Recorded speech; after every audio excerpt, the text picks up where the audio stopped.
আজ থেকে খেজুর খাওয়ার ক্ষেত্রে ভুলও একটি কাজ করবেন না। যদি করেন তাহলে শারীরিকভাবে মহা বিপদে পড়ে যাবেন। আশ্চর্য হচ্ছেন, এখানে তো অনেকে আছে যারা খেজুর ধোয় না, না ধুয়ে খেয়ে ফেলে। কারণ খেজুর হচ্ছে আমার রাসূলের খাবার, মদিনা থেকে আসছে, অতএব না ধুয়ে খেয়ে ফেলবো।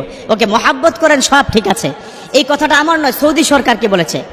Saudi ministry, drugs and food মিনিস্ট্রির মন্ত্রণালয়ের থেকে ইদানিং কিছুদিন আগে একটা স্টেটমেন্ট তারা কি দিয়েছে, সারা ওয়ার্ল্ড ব্যাপী 200 কোটি মুসলমানের কাছে যাতে করে এই মেসেজটা পৌঁছে দেওয়া হয়। তো আমরা আজকে মেসেজটা সবার কাছে পৌঁছে দেব, পারবো তো ইনশাল্লাহ। Those of people are watching me, এই মুহূর্তে যারা আমাকে দেখছেন, আপনাদের কাছে বিনীত অনুরোধ জানাবো, যেহেতু বিশ্বনবীর সবচাইতে প্রিয় খাবার খেজুর, এবং সেই খেজুর কিন্তু অত্যন্ত এনার্জি, সুন্নাত খেজুর খাওয়া। সেই খেজুর খাওয়ার ক্ষেত্রে একটা বড় ধরনের বিপদ হতে যাচ্ছে আমাদের, অশনি সংকেত, যেটা সৌদির ফুড অ্যান্ড ড্রাগস ডিপার্টমেন্ট তারা আমাদের জানিয়েছে। প্লিজ এটা শেয়ার করে দিও, তোমার সওয়াব হবে ইনশাআল্লাহ তাআলা। এটা কি কারণে কি বলা হয়েছে? বর্তমান সময়ে অসাধু অনেক ব্যবসায়ী এই প্রতারণাটা কিন্তু করছে, অসাধু অনেক ব্যবসায়ী। এবার ব্যবসায়ীদের সম্পর্কে, এখানে কি ব্যবসায়ী আছেন তো? প্লিজ রাগ করবেন না, আপনাদের জন্য বলছি। যারা ব্যবসা করছেন মনে রাখবেন, পৃথিবীর মধ্যে যতগুলো বারাকা আছে, আপনার লাইফে যতগুলো বরকত আছে, 10টি বরকতের 9টা বরকতই কিন্তু ব্যবসার মধ্যে। সুবহানাল্লাহ পড়বেন না? 10টার মধ্যে কয়টা? 9টা হচ্ছে ব্যবসার মধ্যে। এখানে শেষ নয়, আমার বিষ্ণু বলে দিয়েছেন যে যে বান্দা সঠিকভাবে ব্যবসা করবে, হক হালালি ভাবে, অন্যের ক্ষতি করবে না, দাখালাল্লাহু ফিল জান্নাহ মা'আস সিদ্দিকিন ওয়াশ শুহাদা ওয়াস সালিহিন। যদি ব্যবসা সঠিকভাবে করা হয়, আল্লাহ তাদেরকে জান্নাত দিবেন। কাদের সাথে? সিদ্দিকিন, শুহাদা, সালিহিন, নবীদের সাথে তারা থাকবে হাসরে, তারা থাকবে জান্নাতে। সুবহানাল্লাহ। অথচ এই ব্যবসায়ীদের সম্পর্কে আমার রাসূল একটা ধমক দিয়ে কথা বলেছেন, শুনতে চান তো সবাই ইনশাআল্লাহ?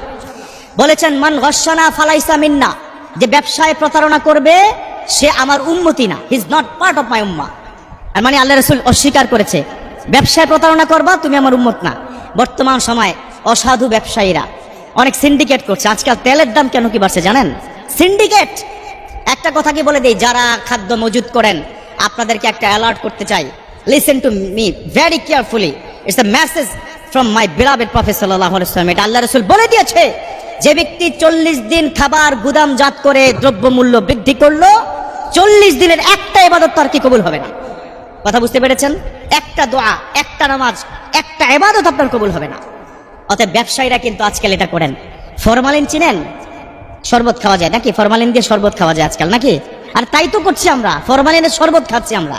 যে ফরমালিন আপনাকে মৃত্যু দিবে, যে ফরমালিন একসময় মৃত ব্যক্তির গায়ে কি লাগানো হতো সেজন্য পচে না যায়, আর সেই ফরমালিন আপনি আর আমি খাচ্ছি। মনে রাখবেন, আপনি খাবারের মধ্যে ফরমালিন মিশাচ্ছেন, এই সন্তান, আপনার সন্তানও কিন্তু খাদ্যটা খাবে।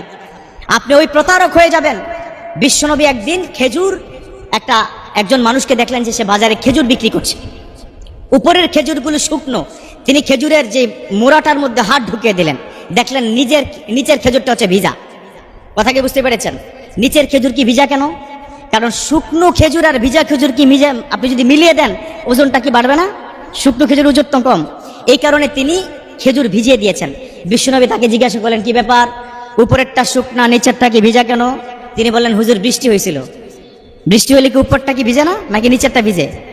উপরেরটা ভিজে আগে। উনি বলেন, তোর উপরেরটা শুকনা নিচেরটা ভিজা কেন? তখন বলছে, মান গাসসানা ফালাইসা মিন্না, those the people are cheating with another person, he is not part of my উম্মাহ। যে আরেকজন উম্মতের সাথে ব্যবসার ক্ষেত্রে চিটারি করবে, সে আমার উম্মত না। কথা কি বুঝতে পেরেছেন? তো যাই হোক, এই drugs and food ministry of Saudi Arabia তারা বলেছে, খেজুরের সাথে ইদানিং কালে কিছু অসাধু ব্যবসায়ী কেমিক্যাল মিশায়। খেজুরে যে কি পোকা হয় এটা জানেন? খেজুরে কিন্তু আজকাল পোকা হয়। কারণ হচ্ছে 2 বছর পরে খেজুরটা আপনার হাতে চলে আসে। ওই যে গুদামজাত করছেন ব্যবসার জন্য, আল্লাহ বলছে অসুবিধা নাই, তোর ব্যবসা বাড়াইতে আছে, পোকারে যা গিয়ে ইচ্ছা মতো খা। তো এই কারণে আপনার আজওয়া খেজুরের মধ্যে দেখবেন প্রচুর পরিমাণে পোকা ধরে যায়। পোকা যাতে না ধরে ওনারা স্প্রে করে। এজন্য fruits and drugs department Saudi Arabia থেকে তারা কি বলেছে, যখনই খেজুর খাবেন তার পূর্বে হালকা কুসুম পানির মধ্যে 10 মিনিট খেজুরটা ভিজিয়ে রেখে তারপর খাবেন। কথা কি বুঝতে পেরেছেন? পারবেন তো সবাই? অতিরিক্ত মহাব্বত দেখাতে গিয়ে নিজে শরীর অসুস্থ করবেন না। অনেকে তো খেজুর মোটামুটি 2টা কি পোষা দিয়ে আপনার খায় ফেলেন, যে বিশ্বনবীর আল্লাহ রাসূলের এই খেজুর আমি আবার ধুবো, এটা হয়? মদিনার ধুলা খাচ্ছি। আরে বাবা, মদিনার ধুলা খাবেন, খাইছেন তো একসময়, অনেকদিন খাইছেন, এবার একটু ধুয়ে খান, সুস্থ থাকতে হবে, ঠিক কিনা?